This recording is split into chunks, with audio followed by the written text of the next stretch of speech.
Hello, in this video I'm going to walk you through how to play a text adventure game.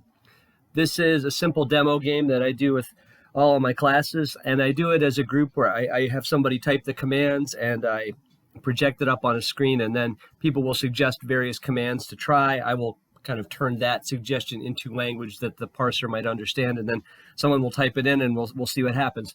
So playing these as a group is a lot of fun because people can suggest things, and then that might suggest things to other people, and people's suggestions kind of build on each other. You can also play these through Zoom as a group. I've done that. That's a lot of fun too. So what you're looking at here is the Apple II emulator, and the system that I have for writing text adventures will export you out an Apple II disk image. And that's where I like to play these games, is on either, if I can't do it on the old hardware, emulate the old hardware so you get the experience. And I'm going to type in the disk command to see what's on this floppy. There we go. And you can see that there's a game called Jailbreak. That's what we're going to play. And let me type in the command to run that game, which is brun for binary run jailbreak.bin, and hit enter. And then the game will load and start up. There we go. So let's take a look at this screen that we're confronted with right now. So a game will start up with a welcome message, which may present the player with some of the backstory. And the backstory here is: welcome to Jailbreak. Having been wrongfully convicted of jaywalking, you are now an inmate at one of America's most notorious prisons. One day you awake and find that your cellmate has escaped. See if you can escape too. And then author's name, version number. And then below that, you'll see that we're in a location called Cell 24, and we're provided of that location, followed by a description of any object that we can see in that location. So we're in a location called Cell 24, and the description of Cell 24 is: this is a filthy jail cell. There's a door to the east which leads to a hallway. A poster is taped to the west wall. And also notice at the top, we have a status bar. The status bar tells us what location we're in, and it gives us a score. I don't think this game actually has a score, so the score is always going to stay at 0. But most games have a score. And then we have a blinking command prompt where we can type in what we want the game to do. So these games typically understand very simple sentences, like one-word verbs. Go this way, go that way, take this, look at that, examine this, take, get, drop. So I for inventory. Let me show you just some of the commands here. If you type look, the game will print out the current location. I'll say, okay, you're in Cell 24, and it says this is a filthy jail cell. There's a door to the east, which leads to a hallway. Okay, so that's the description that we had before. And I can look at objects. And if I don't want to type look, I can just type X for examine. Or L, does L work? L is for look. There we go. And if you want to look at something, you could type look at. Let's look at me. You're a wonderful person. You shouldn't care what you look like. Now, we could have also typed X me, examine me, right? So X is short for examine.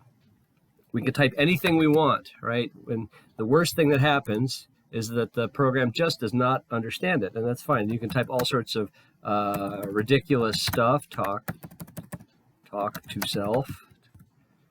Talking to yourself is a sign of impending mental collapse. Kill self. There you go. If you're experiencing suicidal thoughts, you should seek psychiatric help, right? So part of the fun thing of these games is just typing in strange commands and seeing if the game actually understands them. And let's go back to our room description.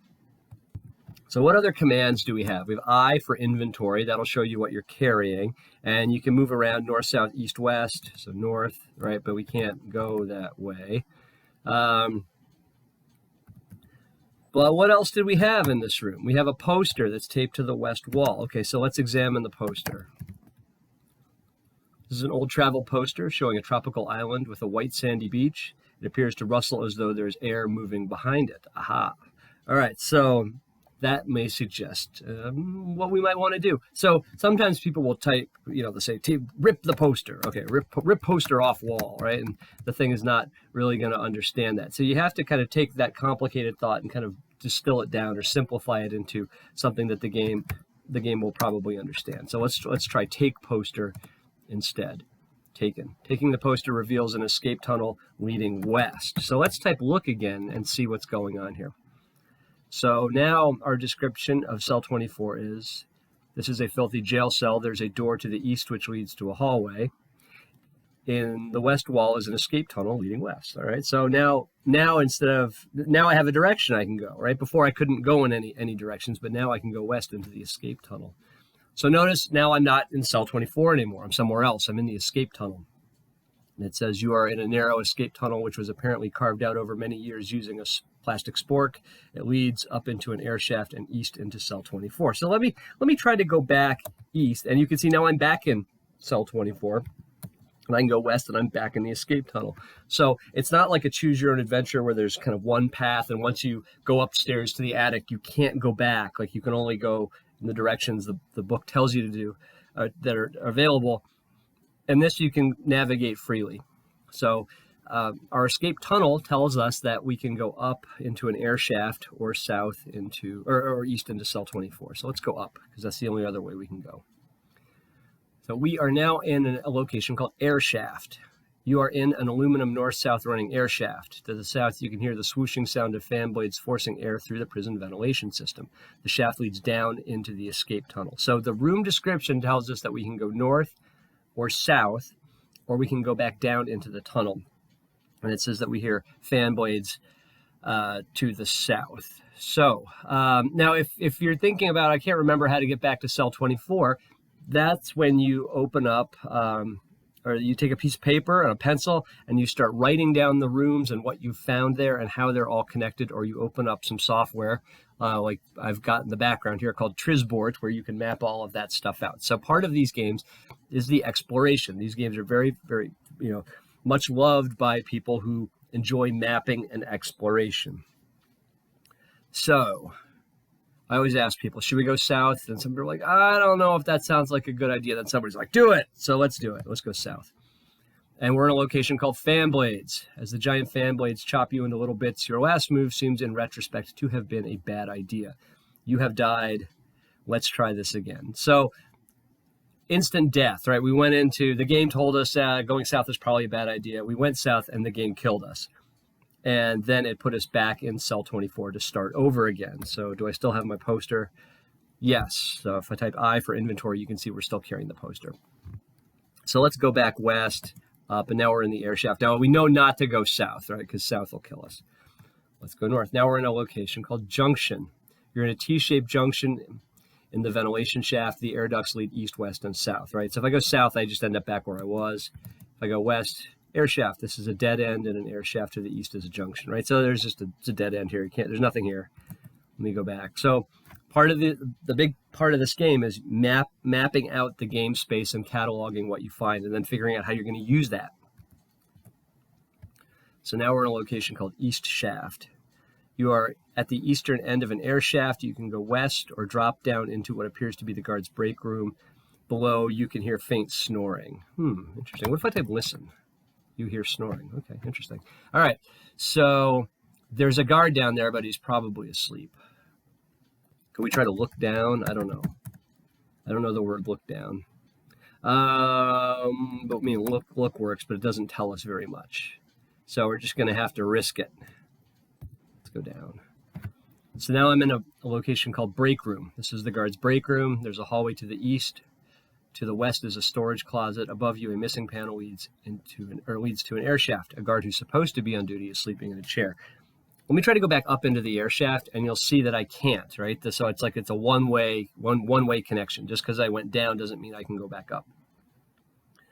And let's try to examine the guard. Let's get the guard. So one of the things that you do in this game is examine everything, because that will tell you or give you clues as to what you might do with that object or how you might manipulate that object.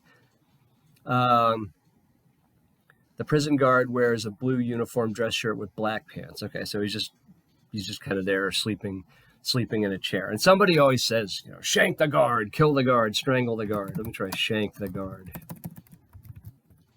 I don't know. Okay, kill the guard. That's so mean. Maybe you should be in jail after all, right? So violence is not the solution to the guard. Although it's not really clear why we need to get past the guard anyway. But let's look around again. To the west is a storage closet. Above you, a missing panel. Okay, so we can go east or west. Let's go west. Door is closed. Open the door. The door is locked. Okay, so unlock the door. You don't have the key. Ah, okay, I don't have the key. So that's probably the most likely thing is that the guard has the key. Okay, so now, oops, but I went east here by mistake, which not such a bad deal. Now, I didn't actually mean to go in this room, but that's okay. Let's take a look at what's here. So there's the break room, and I went east into the hallway, and it says that there's a police dog here. So if I try to go south, the dog snarls and tries to shred my socks, and I back off. So I can't go anywhere out of here except west. So what's happened is I've hit a dead end. I can't move forward in the game until I figure out how to get past the dog or possibly get into the closet. So let's think about things we could try. Now we suspect that the guard has got the key. So what might I do to get the key from the guard? We already tried to kill the guard, and the game won't let us do that. So searching the guard might be an option. And or what else could I do?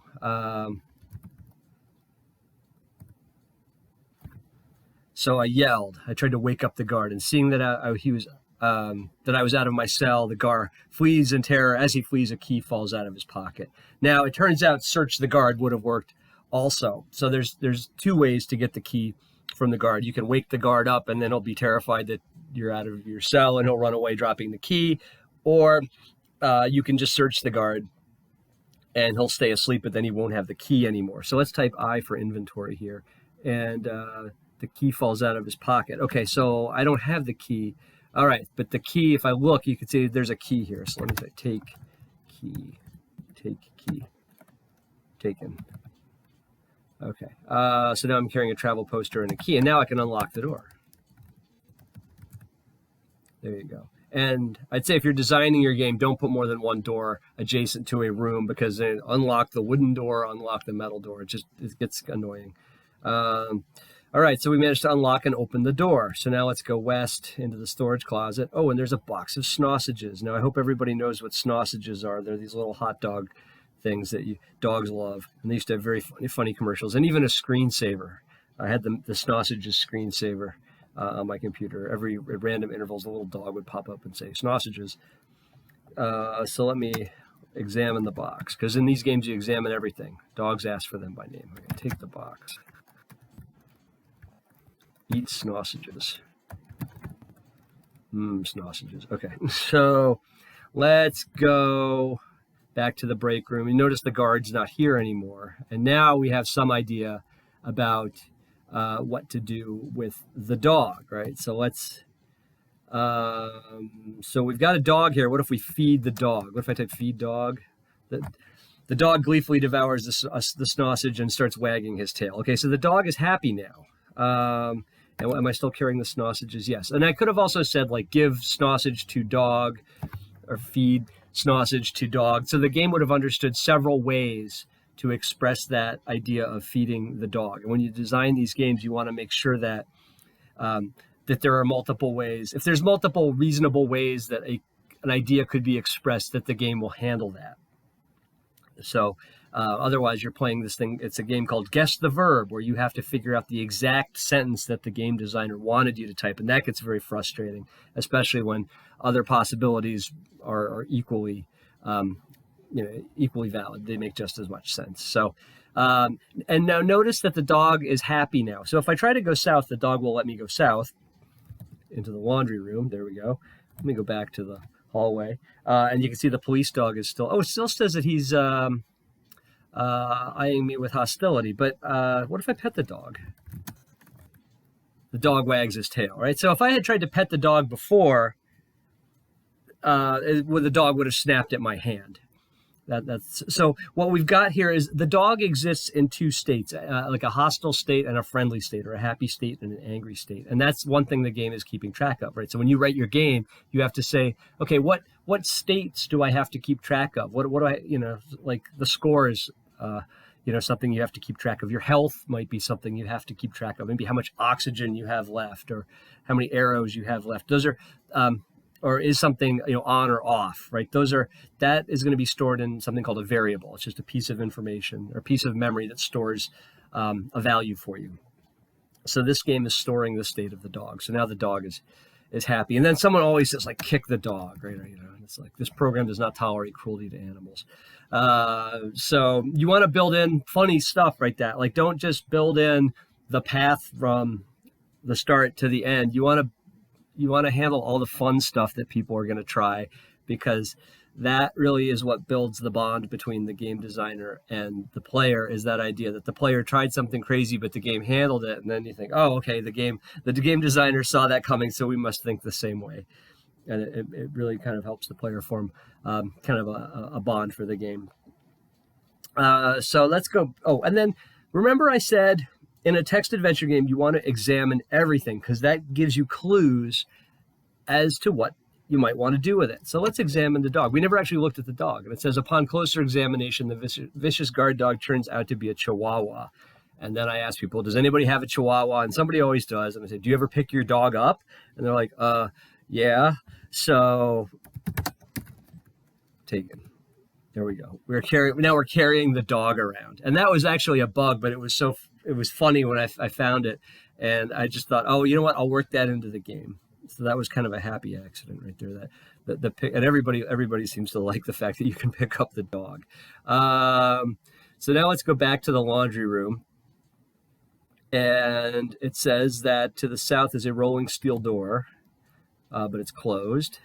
And there's a laundry cart here, and the laundry cart contains a pile of laundry, and there's a schedule taped to the wall. So let's read the schedule. The schedule indicates a laundry rain will be arriving soon. What if I typed examine schedule? Right, I get the same thing. So the game is it's built to handle a kind of a robust set of input. All right, so now people usually figure out, oh, okay, I need to hide in the laundry cart. What if I try to wear the laundry? Because there's a pile of laundry in a laundry cart. That's right. What if I try to wear the pile of laundry? Done. Really? I can wear the pile of laundry? Okay. Well, let me get in the cart. What if I drop the laundry? Drop the pile. Drop. Okay. Look. There's a pile of laundry here. Can I put the laundry in the cart? You don't have that. All right, take the pile. So now that's interesting. So that's actually a little bug in the game. So what we want to do is hide in the laundry cart. What if I put the dog in the cart? Whoops. Done. Okay, what if I get in the cart? Get in cart. And now what do I do? Hide, wait, right? What I'm trying to do is wait for the truck to come. So let me type wait. It says, after a short wait, you hear the steel door roll open. A laundry crew dumps the cart and you into a truck, and you manage to escape at the first red light and head for a nice Caribbean island. And now our location is Tropical Beach. Congratulations, you have reached the end of the game. By your feet, a former police dog is napping peacefully. So there, we've played through the entire game.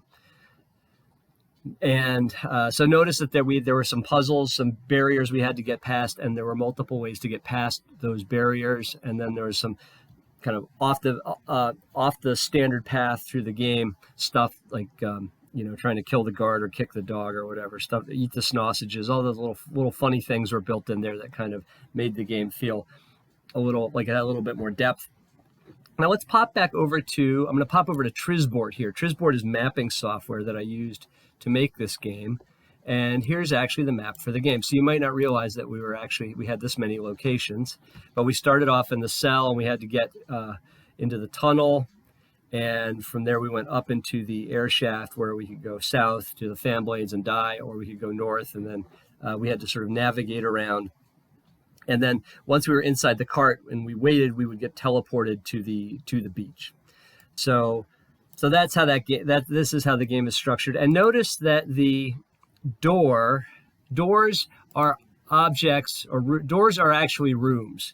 So when you are building your map, you want to make sure that if you want a door between two rooms, that door is actually modeled as a room. Normally, it's just assumed you can kind of go north, south, east, west, northeast, southwest, up, down, all that stuff.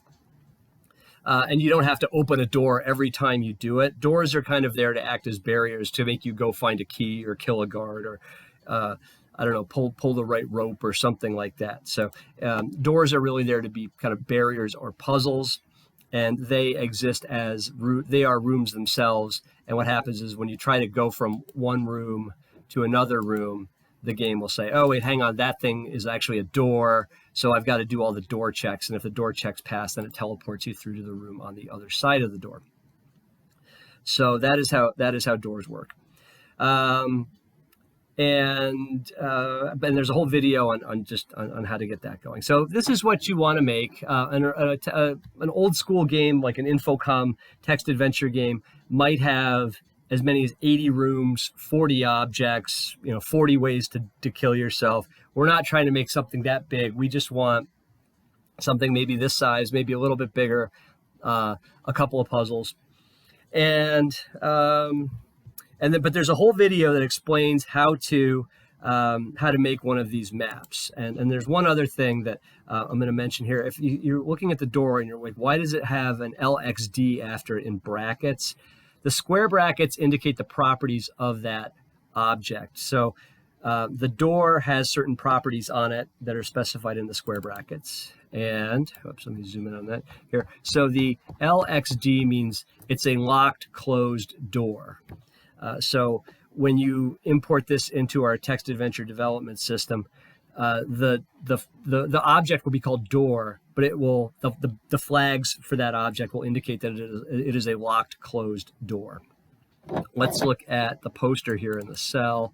You can see that the poster has square brackets P after it. That means that it's portable. And it doesn't matter what order you put those flags in. And that this is all explained in the video on how to make your map using Trizboard. So that's it. So and then I guess one other thing I wanted to mention. Let me reboot this, and let's run that game again. And before you make your map and start thinking about your game, was it Jailbreak? JLBRK.bin.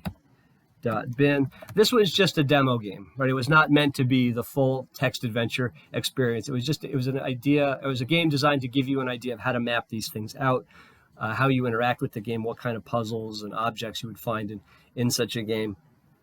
And one thing in here is the backstory. This demo game, or this little kind of exercise, clobbers you with the backstory and tells you exactly who you are, how you got there, and what you need to do. And I would say when you're designing your game, you probably don't want to clobber the player with the backstory. The best games are the ones where you have some vague idea who you are. You're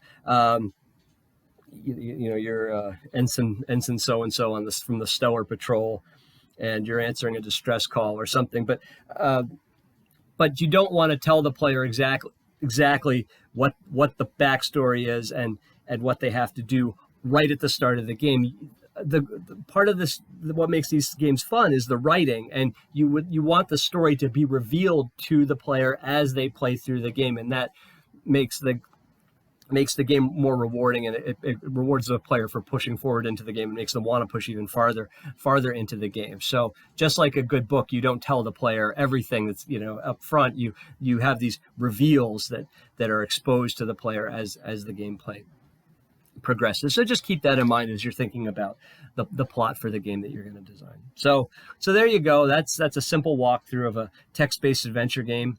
In future activities, we will be reviewing some podcasts where you will learn about some of the larger, more famous of these. Eventually, you will be designing your own. So there you go. I hope you enjoyed playing Jailbreak.